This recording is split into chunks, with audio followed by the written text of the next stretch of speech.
So I just woke up from being the guy on the bench of the airports, where you're walking to your terminal and you see those guys sleeping across the benches. Well, that was me, because I had quite the interesting day at the airport today. And I was laying here, I was like, oh man, I kind of wish I vlogged today. Would have been made for a good vlog. But instead, I was like, you know what? I can at least tell the story. So here I am telling you the story. If you've been following along on an update that I gave with the channel, recently I was explained that I had started New York's business podcast, and I had been interviewing different business owners throughout New York, but also hopefully expanding in the future. But I had an interview today. Actually, I had 2 interviews today in upstate Buffalo, so it's about an 8 to 10 hour drive, or it's like an hour and a half flight. You're welcome to board this time. You're currently boarding up to Zone 6. We also welcome Zone 7. Zone 7 is now boarding, just so you know. So I had gotten up at 4:15 this morning for my flight. I went for a quick jog, and then I left around 5:15 in the morning. Got to the airport. It was nice. Everything kind of went smoothly, went through security smoothly, and was hanging out in the Delta Sky Lounge. Great. If you have one of the Amex cards that gets you in there, it's great. It totally changes the dynamic of flying. Free food, free drinks.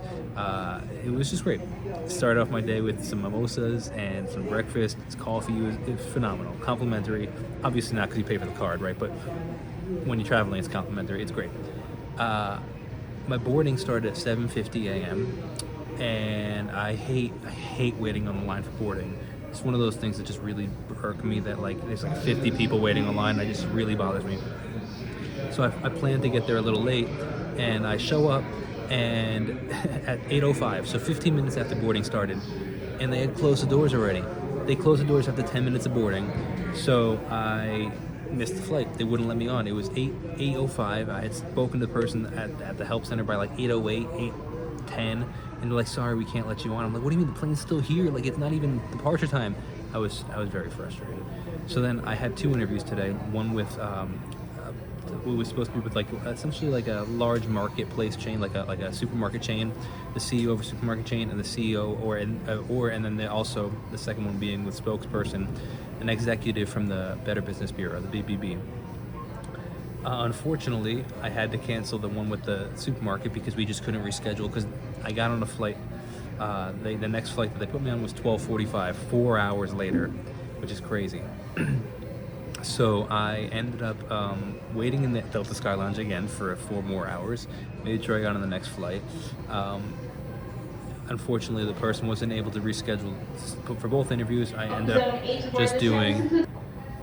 just doing the Better Business Bureau one. So I take the 12:45 flight, land in Buffalo at 2 o'clock, do the interview at 2:30, film from like 2:30 to 3:30.